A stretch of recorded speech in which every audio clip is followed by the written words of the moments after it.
Un día más, con la gracia del Señor, proseguimos el comentario del Catecismo de nuestra Madre la Iglesia. Entramos dentro de la parte de la comunión de los santos a partir de el punto 949, donde se describen cuáles son la comunión de estos bienes espirituales. Comenzamos leyendo el punto 949, que dice así: En la comunidad primitiva de Jerusalén, los discípulos acudían asiduamente a la enseñanza de los apóstoles, a la comunión, a la fracción del pan y a las oraciones. Este es un texto, Hechos 2, versículo 42, un texto en torno al cual hoy vamos a hacer la catequesis. Un texto fundamental que describe cuáles son los rasgos principales de esa comunión. Acudían asiduamente a la enseñanza de los apóstoles, a la comunión, a la fracción del pan y a las oraciones. Bien, lo primero, la primera afirmación es que la comunidad primitiva de Jerusalén, y bueno, pues ya sabéis que nosotros le damos una importancia especial, ¿no?, a la comunidad primitiva y a los primeros siglos de la Iglesia especialmente, ¿no?, porque allí vemos una comunidad que vivió muy de cerca el mensaje de Jesucristo. Tendría sus pecados como nosotros, porque además el mismo Hechos de los Apóstoles se manifiestan esos pecados, pero la proximidad que tuvieron a la predicación de Jesucristo, el hecho de que ellos pudiesen conocer hasta contemporáneos de Jesucristo, ¿no?, el hecho de que ellos pudieron recibir no únicamente la predicación o la palabra de Dios puesta por escrito en los evangelios como tenemos nosotros, sino que pudieron recibir la predicación oral, o sea, el testimonio directo de quienes habían conocido a Jesucristo, ¿no?, la tradición oral que llamamos, no solo la tradición puesta por escrito. Bueno, pues eso da particular fuerza, ¿no?, y particular valor. La Iglesia, de hecho, a la hora de elaborar su teología o de desarrollar la expresión de su fe, como hace este catecismo, recurre en primer lugar a la palabra de Dios puesta por escrito, pero en segundo lugar recurre a los santos padres de los primeros siglos de la Iglesia, lo que se llama la patrología, los padres de los primeros siglos de la Iglesia, para ver cómo ellos recibieron, cómo ellos entendieron las palabras de Jesús.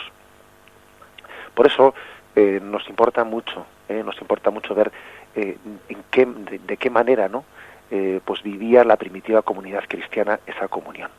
En primer lugar dice: acudían asiduamente a la enseñanza de los apóstoles, lo cual quiere decir pues que la comunión, en primer lugar, es una comunión en la fe. La fe de los fieles, dice, es la fe de la Iglesia recibida de los apóstoles, tesoro de vida. Bien, una vez más insistimos en un concepto básico, ¿no?, en un concepto básico que ya hemos tenido ocasión de comentar en algún momento, pero que insistimos una vez más en él. Cuando se dice que acudían a la enseñanza de los apóstoles, cuando dice el catecismo que la fe es recibida de los apóstoles, se está subrayando que no somos dueños de la fe. Se está estamos transmitiendo algo de lo que no somos dueños. San Pablo en otros pasajes dice: he recibido del Señor una tradición que a su vez yo os transmito.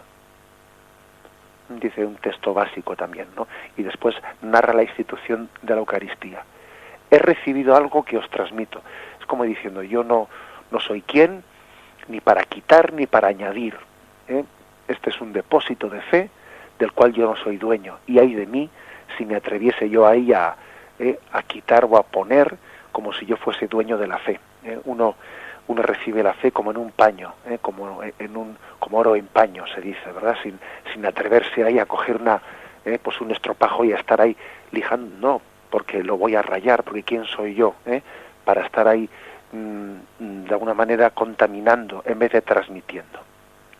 La fe tiene pues un componente de transmisión, como cuando en una carrera de relevos uno recibe un testigo y tiene que llevarlo y transmitirlo. Esto es algo muy importante. De lo contrario, pues confundimos el tesoro, el depósito de la fe con la propia ideología. con la propia ideología, con la propia el entendimiento personal de las cosas, y eso sería un gran error. Sería un gran pecado el que uno, pues incluso imaginaros el caso de un teólogo, de un sacerdote, de un catequista, bien sea seglar, bien sea sacerdote o religioso, es lo mismo el estado de vida que tenga, ¿no? Todos nosotros podemos cometer el mismo pecado, que imaginaros que un catequista, un sacerdote, pues en vez de vivir, o sea, aprovechar pues ese púlpito, ese lugar, esa catequesis, esa aula de catequesis, para transmitir la fe que hemos recibido, pues lo hiciese pues para difundir su propia ideología, difundir su propia forma de ver las cosas, ¿no? Estaría prostituyendo la fe, estaría prostituyéndola, porque ¿quién soy yo para utilizar, ¿no?, pues la Iglesia del Señor para difundir mi propia visión de las cosas? Si yo estoy allí siendo escuchado, si yo estoy ahora mismo, por ejemplo, en este caso en la radio, ¿no?, si estoy siendo escuchado no es porque me llame José Ignacio, ni porque me llame Juanito, ni porque me llame Pepito. Si yo estoy siendo escuchado ahora es porque los oyentes tienen derecho, ¿no?, pues a esperar de mí que lo que aquí se difunda sea la palabra de Cristo y el catecismo de la Iglesia Católica, no ni la ideología de José Ignacio ni la de Juanito, no, porque para eso no hemos puesto la radio, pues que sencillamente la Iglesia me ha encomendado a mí, y pongo este ejemplo, pero cada uno que eso lo aplique a sí mismo, La Iglesia me ha encomendado a mí, o Radio María en este caso, ¿no?, me ha encomendado a mí este programa para transmitir fielmente el contenido del catecismo de nuestra Madre, la Iglesia. Y el título del programa es Catecismo de la Iglesia Católica. No, el programa no tiene como título ideas de José Ignacio Munilla, pues no hay tal cosa, por lo tanto, insistimos un montón que la fe es transmitida porque ha sido recibida, y hay un depósito de fe ante el cual tenemos que ser fieles. No somos dueños de la fe que transmitimos. No estamos por encima de ella, estamos por debajo de ella. Por debajo de ella. Y esto es una cosa importantísima, porque a veces se refleja en muchas cosas, ¿no? Yo he tenido ocasión de ver algunos gestos, como que, por ejemplo, pues que si en una boda, pues en vez de leerse pues un texto de la palabra de Dios, se sustituye un texto de la palabra de Dios pues por una poesía. Y dice, no, pero ¿qué pasa? Que nos consideramos con la autoridad suficiente para que en vez de la palabra de Dios pongamos un texto de un poeta. Pero si ese texto no está inspirado por el Espíritu Santo, pero ¿cómo podemos nosotros considerarnos capaces o dueños de cambiar una cosa por la otra? Es decir, podemos poner un montón de ejemplos, porque este principio tiene muchas aplicaciones concretas. Hay otro segundo aspecto para profundizar en ello, cuando decimos que la comunión en la fe es un tesoro que se enriquece, cuando se comparte, dice este punto del catecismo. Eso es verdad, porque hablar de tesoro pues parece que tiene una connotación que podría ser equivocada, porque un tesoro uno lo mete en la caja fuerte, lo guarda con clave y no lo toca. No entendemos tesoro en ese sentido, No entendemos tesoro en ese sentido, porque uno a veces, con la fe a veces hacemos eso, ¿no? Lo guardamos internamente y bueno, pues dice uno, de este asunto casi además se vive a un nivel interno y uno no lo saca fuera, por miedo a prostituirlo ni lo toca, ¿no? No, eso tampoco es verdad, eso tampoco es correcto, es la interpretación correcta. La fe tiene que ser expresada y además uno se enriquece en la medida en que la comparte. Hoy en día tenemos el peligro, ¿no?, de tener muchas reticencias a compartir la fe, ¿no?, por muchos motivos. Recuerdo que una persona me decía, pues no hace mucho tiempo, me decía, yo prefiero no sacar temas de fe ante la gente, porque sacas esos temas y casi te quitan la fe que tienes, ¿no? Decía, estamos en un tiempo, ¿no?, pues suficientemente secularizado como para que muchos cristianos tengan miedo a compartir la fe o a hablar de temas de fe. Primero porque no están bien formados, y entonces al no estar bien formados dicen, me van a tapar la boca y no sé cómo contestar. Segundo, porque hay respetos humanos.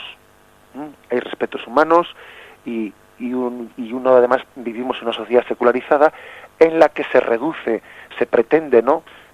Pues acotar la fe al fuero interno. Si en tu fuero interno pues tienes unas creencias, pues se te permite que en tu fuero interno las vivas, pero que no las exteriorices. Como si se dijese que el lugar para hablar de fe pues fuese el interior del recinto de la iglesia o de la sacristía. Pero es que es más, yo creo que también a veces en el interior de la sacristía o del recinto de la iglesia tenemos también nosotros, ¿no? Pues nuestras vergüenzas o nuestras dificultades de hablar de fe. Es más, a veces a los mismos sacerdotes o religiosos, ¿no? Nos es más fácil hablar de la fe o compartir la fe o la expresión de la fe con un seglar, con un laico, que con un compañero nuestro sacerdote. Sí, eso es cierto, ¿eh? Es cierto que a veces entre nosotros mismos pues tenemos un cierto respeto humano de hablar de Dios, y nos hemos un poco acostumbrado a hablar de Dios a los demás, ¿no? Y eso pasa también en el matrimonio. En el matrimonio igual le es más fácil a un matrimonio hablar a su hijo de Dios que hablar entre el marido y mujer. Eso es otra tentación. Lo mismo que ocurre eso en el matrimonio, que me he acostumbrado a darle respuestas a mi hijo, a hablarle de Jesús a mi hijo, a hablarle de María a mi hijo, ¿no? Y uno dice, con mi marido lo hago. Igual también mi marido es creyente como yo, pero igual también él tiene la misma dificultad de comunicarse conmigo en la fe. También a los sacerdotes nos pasa lo mismo, que podemos llegar a tener una cierta dificultad, pues imagen, hábitos creados, que parece que hablar de Dios acaba siendo una especie de profesión en la que uno pues tiene una forma de un hábito desde un púlpito de hablar de Dios a los demás, pero luego resulta que se pone a comer con sus compañeros, ¿no? Y entonces allí se ruborizaría, ¿no? Si sacase esos temas en medio de la comida. Bueno, ¿y por qué? Todo ello es una tentación, ¿no? Una tentación porque la fe tiene que ser comunicada espontáneamente entre nosotros, espontáneamente entre nosotros. Hay muchos testimonios, por ejemplo, esa palabra de Santa Teresa de Jesús, cuando se dirige a sus hijas, ¿no?, carmelitas, y les dice: hermanas, o hablar de Dios o no hablar, que en casa de Teresa esta ciencia se profesa. Esa es una frase célebre que hemos visto a la entrada de muchos carmelos. O también aquella otra frase de Santo Domingo: o hablar de Dios o hablar con Dios. Se nos está con ello queriendo hacer pues una referencia a la importancia de que nuestras palabras no sean vanas, que no perdamos el tiempo pues en muchas conversaciones superficiales, que seamos capaces de ir a la esencia, ¿no? Cuántas conversaciones sobre temas que no tienen ninguna trascendencia, y desaprovechamos nuestras conversaciones para profundizar la comunión en la fe. La fe se enriquece cuando se comparte. Se enriquece cuando se comparte, es así de cierto, ¿eh? Tenemos la experiencia de lo que es, pues, no únicamente esto, sino que psicológicamente es así. Cuando nosotros, un hijo llega a casa y nos ha pedido que le echemos una mano para hacer unos deberes o entender una lección, nos damos cuenta que al explicarle a nuestro hijo una cosa, es ese momento en el que tú la entiendes mejor. Una cosa se recibe mejor cuando se hace el esfuerzo de expresarla, de transmitirla. Entonces tú la recibes mejor. La fe se enriquece cuando se comparte, cuando se expresa. De lo contrario, algo que está vivido, ¿no?, en un tono meramente interiorista, que no ha sido expresado, ¿no?, pues uno todavía no la ha recibido plenamente. Yo hago mía la fe plenamente, paradójicamente, cuando he hecho el esfuerzo de expresarla y de transmitirla a los demás. Entonces me adhiero a ella con más fuerza. Dios se sirve muchas veces de darnos la tarea de la transmisión de la fe para fortalecer la nuestra. Son los que hemos recibido algún ministerio de predicación, pues lo sabemos muy bien. Dios se ha servido de un don, mejor dicho, de un ministerio de transmisión de la palabra para fortalecer la fe del que la está proclamando. ¿Cuántas veces los que predicamos, según estamos diciendo una cosa, nos decimos a nosotros mismos, ¿no?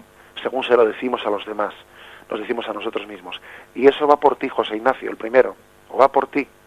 Es así, o sea, Dios se sirve de ese ministerio para fortalecernos. La fe se fortalece en la medida en que se comparte, en la medida que se transmite.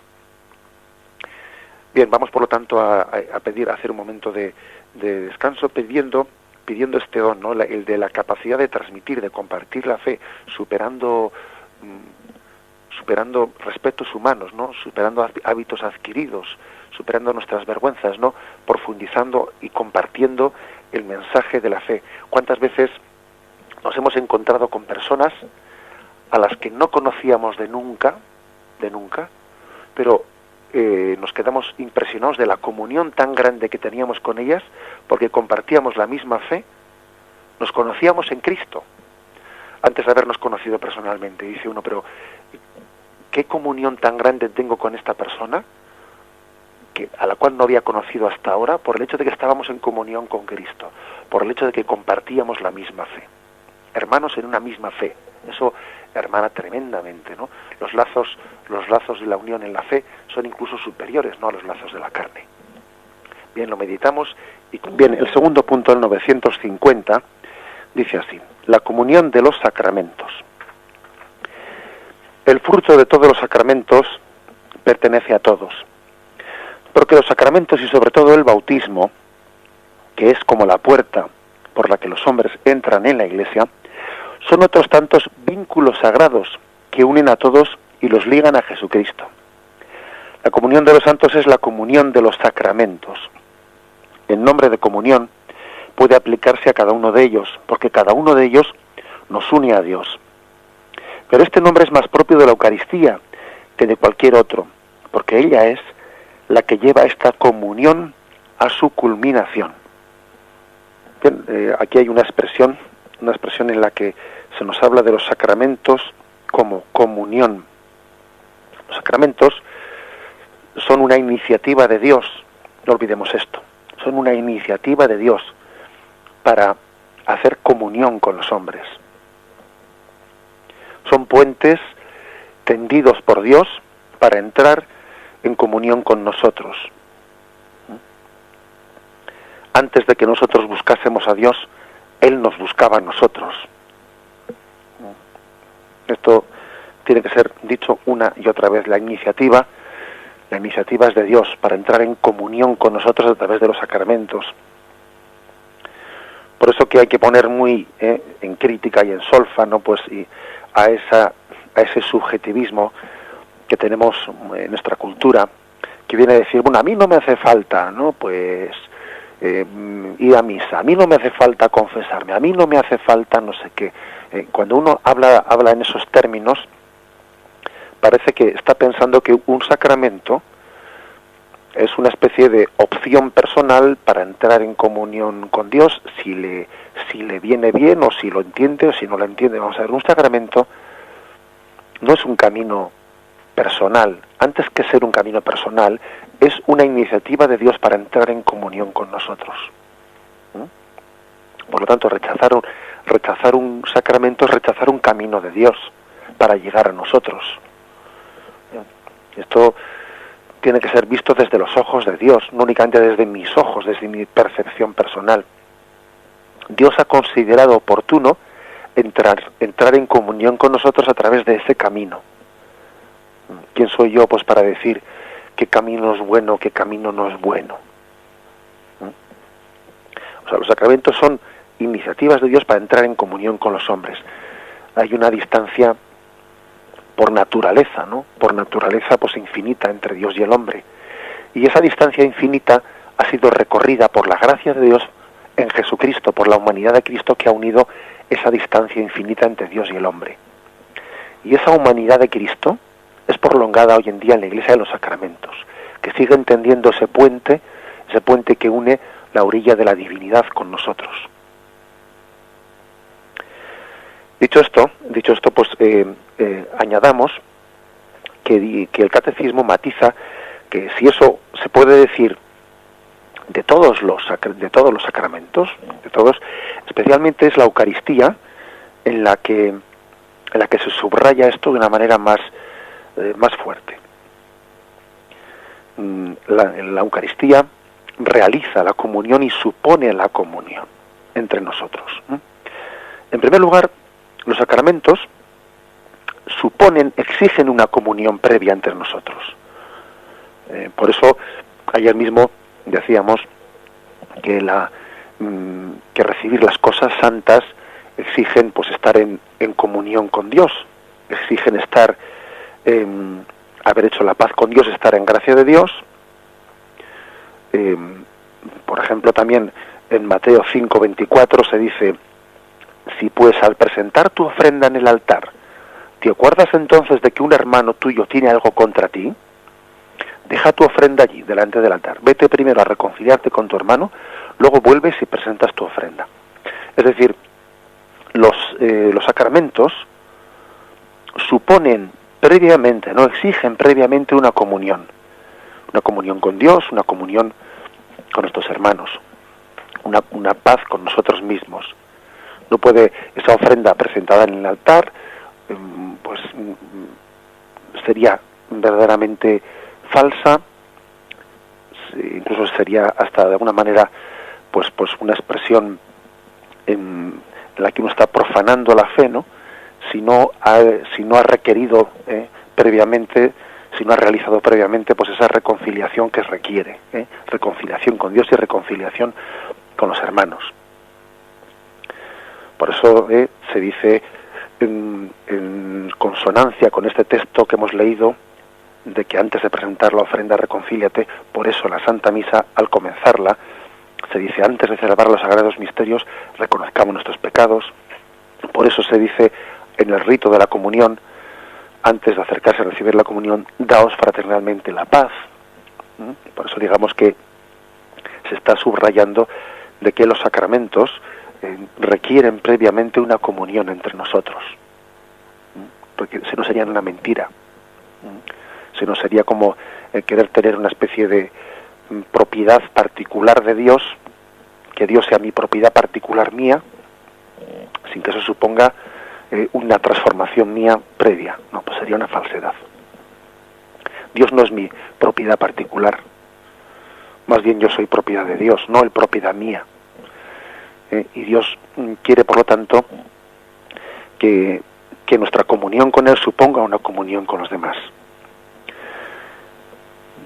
Dice un autor espiritual que cada vez que nosotros elevamos los ojos al cielo y exclamamos Padre, Él nos responde diciendo: ¿dónde está tu hermano? Un poco en referencia a aquel texto de Caín, ¿no? En el que Yahvé le pregunta: ¿dónde está tu hermano? Si tú a Dios te diriges diciéndole Padre, Él te responde diciendo: ¿dónde está tu hermano? Esa exigencia previa de comunión para recibir los sacramentos es complementada con otro aspecto, que si los sacramentos exigen una comunión previa, también es verdad que crean la comunión entre nosotros. La exigen, pero la crean. Y no es contradictorio. Son dos cosas complementarias, porque ayer también decíamos que recibir la Eucaristía exige estar en gracia de Dios, pero también es verdad que nos purifica y nos santifica, y borra nuestros pecados veniales, y es remedio para nuestra concupiscencia. O sea que las dos cosas son verdad. Los sacramentos suponen previamente una comunión entre nosotros, pero también es verdad que como esa comunión nunca es plena, siempre es perfectible, siempre es mejorable, pues esos sacramentos mejoran la comunión, la consolidan, la fortalecen. Son dos aspectos en los que debemos de complementarnos. Por eso se insiste, ¿no?, que la Eucaristía es uno de los sacramentos en los que más se manifiesta, en los que esa comunión se lleva a su culminación, Esto traducido, por ejemplo, también en lo que se llama también ¿por qué la Iglesia no nos permite comulgar pues en una celebración de otras iglesias cristianas que no están unidas con nuestra fe católica, ¿no? Y apostólica? Por ejemplo, cuando asistimos a una ceremonia pues de unos hermanos protestantes o anglicanos, etcétera, ¿no? ¿Por qué no se permite comulgar? Bueno, pues porque precisamente la comunión supone una unión previa que todavía no tenemos. La comunión supone no únicamente un vínculo mío para con Dios de línea directa, no, supone también una unión entre nosotros, ¿no? La comunión está significando una unión entre nosotros que si no tenemos, es incorrecto que comulguemos cuando todavía no hay una unión previa. Por lo tanto, un cristiano puede asistir, ¿no? Pues a una ceremonia con otros hermanos cristianos, pero sin embargo no debe de comulgar, según las normas de la Iglesia, pues de no ser que sea en una ceremonia con la Iglesia ortodoxa donde hay una comunión en la fe muy superior, y en caso de que sea necesario no tenga a mano la posibilidad de recibir los sacramentos en una iglesia católica. Esa matización también se hace con la Iglesia ortodoxa. Bien, pues vamos a hacer una breve reflexión y continuamos enseguida. El punto 951 dice: la comunión de los carismas. Primero hemos hablado de la comunión en la fe, segundo de la comunión de los sacramentos, tercero de la comunión de los carismas. En la comunión de la Iglesia, el Espíritu Santo reparte gracias especiales entre los fieles para la edificación de la Iglesia. Pues bien, a cada cual se le otorga la manifestación del Espíritu para provecho común. Se está aquí haciendo referencia, en este punto 951, a un texto de San Pablo a los Corintios, de la primera carta de San Pablo a los Corintios, que voy a leer en su integridad, porque es un texto básico, ¿no?, para hablar de la comunión de los carismas. Hay diversidad de carismas, pero el Espíritu es el mismo. Diversidad de ministerios, pero el Señor es el mismo. Diversidad de operaciones, pero es el mismo Dios que obra en todos. A cada cual se le otorga la manifestación del Espíritu para provecho común, porque a uno se le da por el Espíritu palabra de sabiduría, a otro palabra de ciencia, según el mismo Espíritu, a otro fe en el mismo Espíritu, a otro carismas de curaciones en el único Espíritu, a otro poder de milagros, a otro profecía, a otro discernimiento de espíritus, a otro diversidad de lenguas, a otro don de interpretarlas. Pero todas esas cosas las obra un mismo y único Espíritu, distribuyéndolas a cada uno en particular según su voluntad. Pues del mismo modo que el cuerpo es uno, aunque tiene muchos miembros, y todos los miembros del cuerpo, no obstante su pluralidad, no forman más que un solo cuerpo, así también Cristo. Bien, es un texto maravilloso en el que se remarca pues que los dones son dados para provecho común. Los dones, los carismas son dados para provecho común. Hay diversidad de ministerios, dice.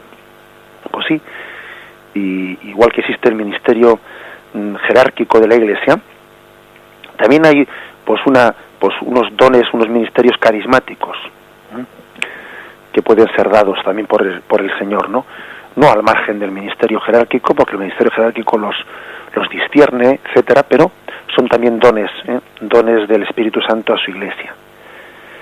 Bueno, pues a mí esto me recuerda a la parábola de los talentos, a la parábola de los talentos, que tenemos que aplicarla a estos dones, a estos carismas que Dios da a su Iglesia. Los talentos no son solo, no tenemos que aplicarlo únicamente pues al dinero. Sabemos que la palabra talento, pues el talento era una moneda de aquellos tiempos, ¿no?, de los tiempos de Jesús. La parábola de los talentos puede ser entendida o aplicada pues a compartir el dinero recibido, puede ser aplicada a compartir las cualidades personales recibidas, ¿no? Puede ser entendida también como a compartir los carismas recibidos, no solo como las cualidades personales, ¿no?, sino también hasta como los carismas de Dios. Existía un pecado que denuncia la parábola de los talentos, el pecado de que uno se apropie indebidamente de los dones que Dios le ha dado, como si fuesen solo para él, y entierre esos talentos. El pecado de enterrar los talentos es propio de aquel que se cree dueño de ellos, como si fuesen solo para ti. Y uno los entierra pues quizás por cobardía, por no correr el riesgo de a ver cómo los pongo, ¿no?, al servicio de los demás. Por pereza, porque claro, siempre es más cómodo, pues ya sabemos, ¿no?, es más cómodo encerrarse en casa. Sea por miedo, sea por pereza, parece que la excusa que en la parábola del Evangelio pone aquel que enterró los talentos es el miedo. Tuve miedo y enterré, dice, tuve miedo, ¿sí? Uno puede tener miedo a arriesgar, puede tener miedo a hacer el esfuerzo de donación, de entrega, pero sin embargo hay que decir una y otra vez que el Señor está junto a nosotros cuando desarrollamos los talentos. No es que Él te dé un talento y luego Él desaparezca y te diga, a ver qué haces con él. No. Él tiene la asistencia del Espíritu Santo para que lo ejerzamos pues con corrección. Por lo tanto, nadie es dueño de los talentos que ha recibido y tiene la obligación moral de ponerlos al servicio de los demás para provecho común, dice aquí, para provecho común. Lo que gratis habéis recibido, dadlo gratis. Si el Señor te ha dado unos dones, pues entiéndelo como que has sido favorecido en favor de los demás. Y valga la redundancia. Los dones son para donarlos. Los favores recibidos de Dios son para favorecer. La gratuidad de Dios es pues para ser un don gratuito para los demás. Como lo he recibido, así lo transmito. San Francisco de Asís, allí en San Damián, todos recordamos, ¿no?, aquel pasaje de la vida de San Francisco en el que él recibe como una voz del Señor. Una voz del Señor que le dice, Francisco, reconstruye mi iglesia. Él se puso manos a la obra, ¿no?, a edificar los muros de aquella iglesia de San Damián, donde después sería su compañera Clara de Asís. Pero en realidad el Señor le estaba pidiendo algo más que la edificación de los muros de una capilla. Estaba pidiendo que pusiese todo el carisma que Dios le había dado a él, ¿no?, pues que lo pusiese al servicio de la iglesia. Cuando él le dice, reconstruye mi iglesia, le está diciendo, eso que yo he hecho en ti, pues tú pon al servicio de los demás. Acordaros de que Francisco de Asís fue el primer estigmatizado, el primero que llevó los estigmas de la pasión de Cristo en su carne, según sabemos. Bueno, pues un don tan grande como ese que Dios le dio, de ser pues un estigmatizado, no por amor a la pasión de Cristo, un don tan grande, le dice, reconstruye mi iglesia, levanta su espíritu, enamora de la pasión de Cristo, ¿no?, a todos aquellos con los que te encuentras en tu camino. Y ahí tenemos pues a un enamorado que enamora. Eso es así, la fe se contagia la fe se transmite por contagio. Los enamorados se enamoran, los que están enamorados de una cosa pues verdaderamente no se la guardan para ellos mismos, sino que tienen una tendencia a la difusión tremenda, ¿no? Dios les hace verdaderamente pues como esto es como los virus, ¿no?, que se contagian, tienen una facilidad tremenda de difusión. Los dones se contagian, los dones se transmiten, los dones han sido dados no para posesión propia, sino para edificación de la iglesia.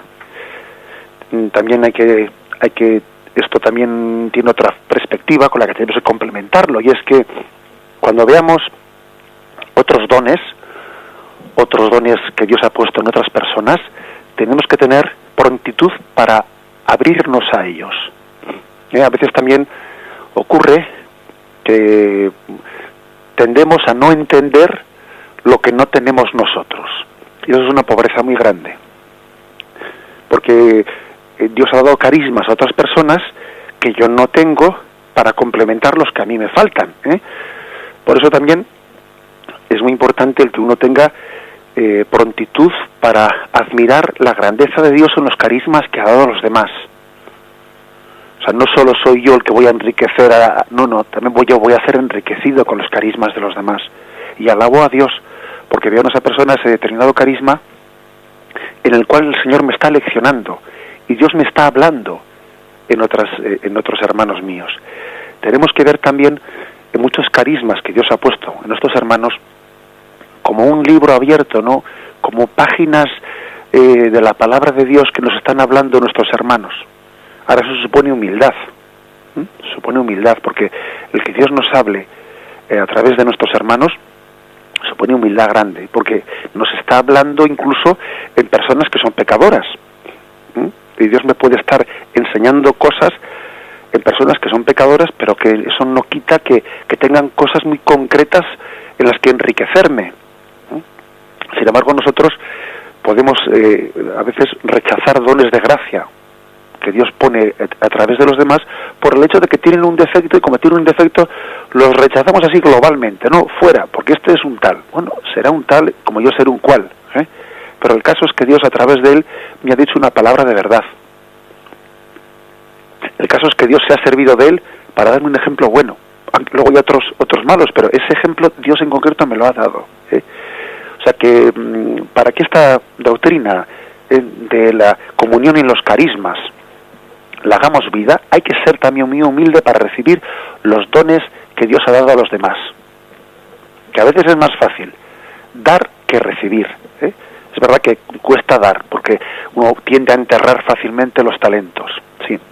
Pero igual cuesta más recibir, porque recibir supone, pues eso, ¿no? Supone un don de humildad, un don de bueno, pues de postración ante otra persona que encima, si fuese Dios mismo en persona el que se manifestase, pero claro, como lo hace a través de un signo humilde, pues eso todavía nos humilla más, pero es necesario. Incluso fijaros, ¿no? Decía Unamuno, toma consejo hasta de tu enemigo, decía. Hasta en personas que tú las puedes considerar como enemigas, Dios te puede estar hablando a través de ellas. Dios puede estar transmitiéndote pues luces de Dios a través de personas que sean muy santas, será más fácil que lo haga, pero también a través de personas que no lo sean en absoluto. Quien está abierto a recibir la luz de Dios, los dones de Dios, pues puede enriquecerse de una manera pues insospechada. Bien, hemos más o menos completado el tiempo de la exposición del catecismo. Hemos tenido tiempo para hacer estos puntos del 949 al 951. Bien, hemos concluido el tiempo y damos gracias al Señor por haber podido compartir pues el comentario del catecismo de nuestra Madre la Iglesia. Me despido con la bendición de Dios Todopoderoso. Padre, Hijo y Espíritu Santo descienda sobre vosotros. Alabado sea Jesucristo.